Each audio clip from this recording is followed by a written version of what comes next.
This is the Berlin Wall, built by the communists to keep East Germans from escaping to freedom in the West.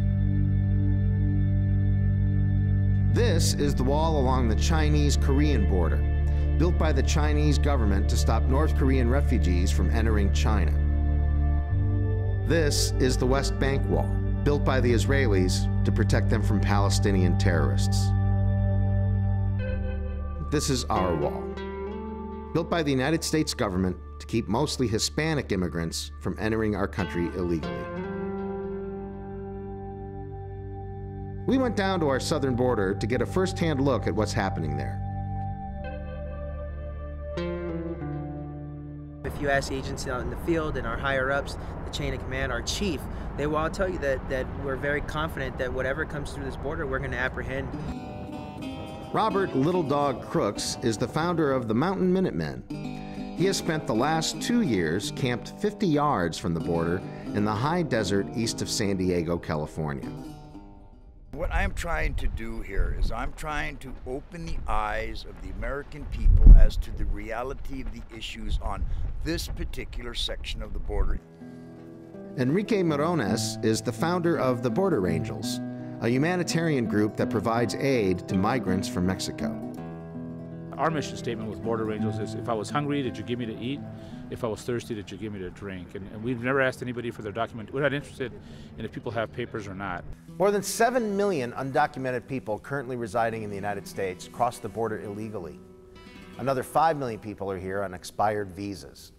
When most of the country is sleeping, we are out there, guarding our borders, protecting the homeland. Over the past 15 years, the U.S. government has significantly increased its investment in border security. The number of Border Patrol agents has risen from 4,000 in 1992 to more than 16,000 today, and barrier fences have been built along the urban sections of the border. Currently, these fences span 300 miles of our 2,000-mile southern border. This section of the wall was built in 1994 as part of Operation Gatekeeper, a massive effort to secure the border between San Diego and Tijuana. This area that we're in right now is called Smuggler's Gulch. We're only a few miles from the Pacific Ocean. This wall right behind us is made out of the landing strips from what was used in the war in Vietnam, so that the planes could land in the jungle.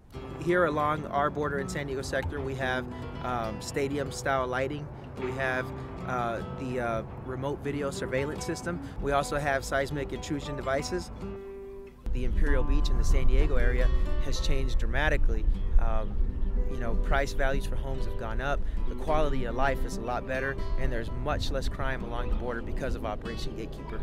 The border south of San Diego is more secure, but few argue that Operation Gatekeeper can be called a success. It's been a total failure as far as being effective in stopping people, because what's happened is more people are crossing than ever, except that now they have to go around the fence. We shifted our focus, Border Angels, from going into the canyons in the North County of San Diego, where we started back in 1986, to coming out to the desert and putting water out in the extreme areas.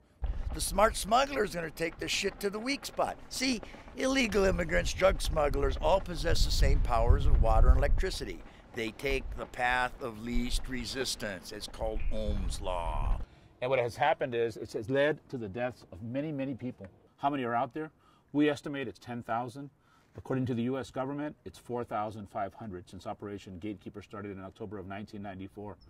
But whether it's 4,500, 10,000, or 1, these deaths should not be taking place.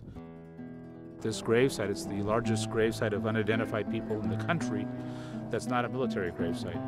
So we have these crosses that we put out here that says no olvidado, not forgotten, and normally there's just a brick. It says John Doe, if it's a boy or a man, Jane Doe, it's a little girl or a woman. And the first time I came here, there was only a few bricks, and now you have over 600 bricks. It's very sad. We go down there, we say the future of Mexico is in Mexico. It's not in the United States. But they look at me, they go, well, yeah, you got a full belly and so forth, and it's easy for you to say, but I got 6 kids back at home. In addition to redirecting migrant traffic to more remote areas, the Border Patrol's increased presence along the San Diego border has resulted in an escalation in violent conflict. That sound is a rock. You see one of them. part of a nightly bombardment all along the southwestern border, injuring Border Patrol agents and damaging their vehicles.